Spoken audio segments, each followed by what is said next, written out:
Buenos días, nuestro grupo está conformado por Valentina González, Valentina Alfonso, María José Bernal, Nayet Martínez y Lady Cruz. En este video vamos a explicarles las teorías de la evolución. El origen del hombre, referido al comienzo, origen o inicio de la especie humana, remite a criterios muy distintos. La ciencia sitúa a la especie humana como una más en la evolución biológica de los organismos vivos de la Tierra. La misión mítica y religiosa concibe en general el origen del hombre como un acto de voluntad de uno o varios dioses. A continuación, vamos a exponer brevemente las 4 ideas generales de la evolución y las teorías del origen del hombre, más extendidas y aceptadas en la actualidad. Una de las teorías es la del origen del hombre en la religión, la teoría creacionista, fundamentada por la fe. Cree que el hombre fue creado por uno o varios seres divinos. Así, por un lado encontramos las religiones politeístas, es decir, que creen en varios dioses, como los mayas, los aztecas, los romanos o los griegos, etc. Por otra parte, existen las religiones monoteístas, es decir, creen en un solo dios, como pueden ser el judaísmo, el cristianismo y el islam. ¿Qué dice el cristianismo y el islam? Para el cristianismo, Dios creó al hombre modelándolo a partir de barro, e hizo a la mujer a partir de una costilla del hombre. Para la religión musulmana, el hombre fue creado de esperma con vista y oído. Origen del universo según el libro Génesis de la Biblia. En los albores de la humanidad, el mundo perceptible estaba ceñido a los límites del horizonte. Durante el día, bastante tenían los hombres primitivos con huir de los depredadores y buscar la subsistencia. Por las noches tenían el espectáculo maravilloso de los cielos tachonados de estrellas. Nada sabemos de lo que pensaban hasta que se inventó la escritura. Sin embargo, las limitaciones de todo tipo hacían imposible cualquier desarrollo científico. El documento escrito más conocido de los que hacen referencia al origen de las cosas es el libro del Génesis. Data de hace unos 3000 años. Con infinita sabiduría, el autor de este texto deja de lado el origen del universo y empieza su historia a partir de una tierra ya existente. Es una extraordinaria descripción del origen de las cosas y de la vida en la tierra. Es un texto religioso y como tal hay que tomarlo. Dentro de su sencillez y claridad tiene puntos de coincidencias curiosas en lo que sabemos hoy en el siglo XXI. Dice: en el principio creó Dios el cielo y la tierra. La tierra era soledad y caos, y las tinieblas cubrían el abismo. Por el Espíritu de Dios aleteaba por encima de las aguas. Dijo Dios: haya luz, y hubo luz. Vio Dios que la luz estaba bien, y apartó Dios la luz de las tinieblas, y llamó Dios a la luz día, y a las tinieblas las llamó noche. Y atardeció y amaneció. Día primero. Dijo Dios: haya un firmamento por en medio de las aguas, que las aparte unas de otras. Dios el firmamento y apartó las aguas de por debajo del firmamento, de las aguas de por encima de él, y llamó Dios al firmamento cielo. Y atardeció y amaneció. Día segundo. Esto ya se basa más en la teoría de la religión, que es según el libro Génesis, que está en la Biblia. Nos muestra un poco de cómo es la creación de Dios en nuestro universo. Teoría de la evolución, darwinismo. Charles Darwin logró reunir suficiente evidencia para demostrar que las especies cambian e imaginó un posible proceso de modificación. Su teoría de la evolución de las especies se puede sintetizar en las siguientes ideas. El mundo natural no es estático, sino que cambia. Las especies de seres vivos evolucionan. Las especies están compuestas de individuos que no son idénticos entre sí. La población de cada especie desciende de un ancestro en común. Las especies emparentadas descienden de ancestros comunes más cercanos en el tiempo. Según Darwin, este proceso ocurre en forma ramificada y gradual, por el mecanismo de aparición de variaciones heredables y la eliminación de organismos menos aptos o, lo que es igual, la supervivencia de los mejor adaptados, que dejan más descendencia y, a la larga, alteran la especie y hasta pueden constituir una nueva. Charles Darwin hizo de los seres vivos el objeto de su obra científica y, como aquellos, llegó a las conclusiones que lo enfrentaron a la Iglesia y al pensamiento tradicional. El proceso de desarrollo de sus ideas fue, como en la mayoría de los grandes descubrimientos científicos, lentos y laboriosos, y tuvo su origen en las investigaciones que Darwin empezó a llevar a cabo cuando era muy joven, tras comprobar que la medicina, la profesión de su padre, no era lo suyo, de lo que se convenció tras asistir a un par de operaciones en el hospital de Edimburgo. En 1859 sistematizó sus descubrimientos en una de las obras cumbres de la literatura científica de todos los tiempos, El origen de las especies, en la que defendió la tesis de que todas las especies tienen un origen común y se han ido desarrollando y diferenciando mediante un proceso de selección natural.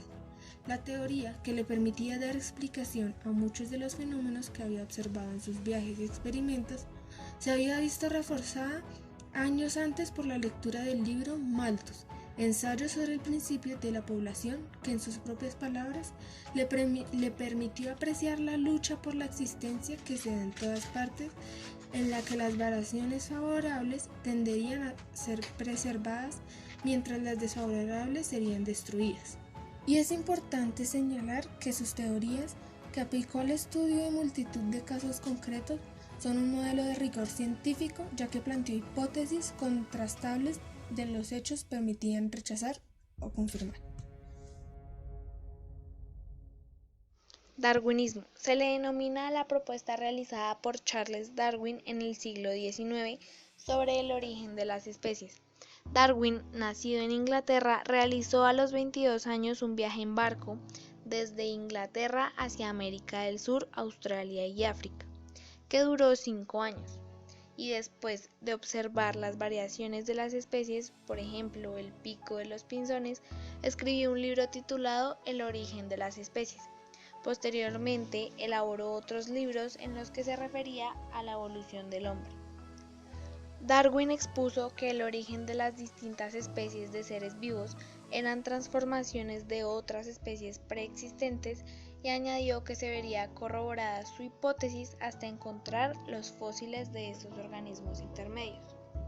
Charles Darwin fue el primero en interpretar la evolución como un proceso mediante el cual las variaciones y la selección natural determinan la preexistencia o la desaparición de los individuos.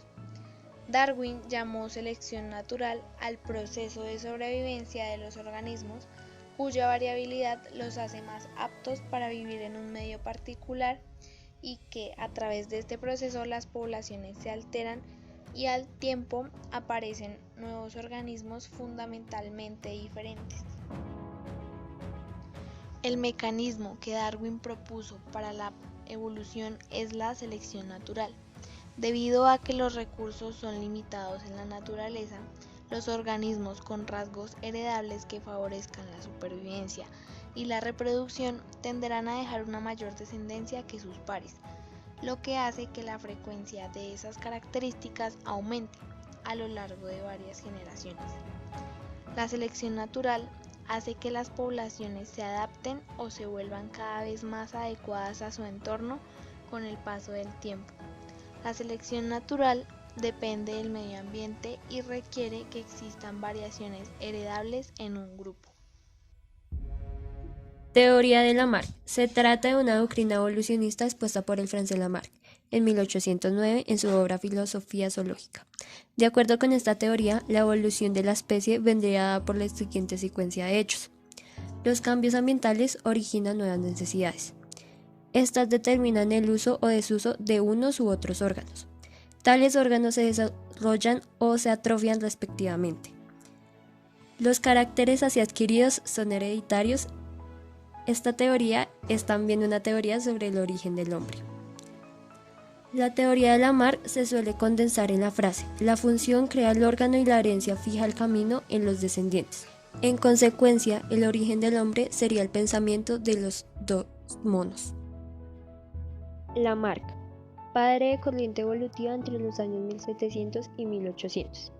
Lamarck puso una base evolutiva y aunque una de sus observaciones no son ciertas, otras la ciencia las ha ido entendiendo aún más. Lamarck observó las especies y comparó las antiguas especies con las actuales y dijo que había un aumento de complejidad, lo que nos da a entender que a más tiempo evolutivo que tienen las especies, más complejidad se va acumulando. Segundo principio, la adaptación de un órgano depende del uso o desuso que hagamos de él.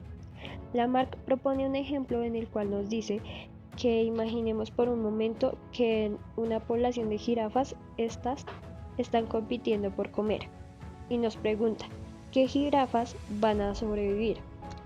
A lo que la teoría nos responde que las que sobreviven son las que consiguen tener un cuello más largo, ya que a base de estirar el cuello para llegar a la copa de los árboles más altos y como esto les da cierto beneficio, hace que las jirafas tengan y quieran el cuello más largo. Esta teoría tiene otra explicación con más sentido, lo que nos da a entender que no es totalmente cierta. Las leyes de Mendel son el conjunto de reglas básicas sobre la transmisión por herencia genética de las características de los organismos padres a sus hijos. La primera ley es el principio de la uniformidad de los híbridos de la primera generación filial. Establece que si se cruzan dos líneas puras para un determinado carácter, los descendientes de la primera generación serán todos iguales entre sí. Expresado con letras mayúsculas, las dominantes A mayúscula igual verde, minúsculas las recesivas, A minúscula igual amarillo. En pocas palabras, existen factores para cada carácter, los cuales se separan cuando se forman los gametos y se vuelven a unir cuando ocurre la fecundación. La segunda ley son principios de la segregación. Esta ley establece que durante la formación de los gametos, cada alelo de un par se separa del otro miembro. Para determinar la constitución genética del gamelo filial, es muy habitual representar las posibilidades de hibridación mediante un cuadro de Punnett. Tercera ley de Mendel, ley de la transmisión independiente o de la independencia de los caracteres. Mendel concluyó que diferentes rasgos son hereditados, independientemente unos de otros. No existe relación entre ellos. Por lo tanto, el patrón de la herencia de un rasgo no afecta al patrón de herencia del otro.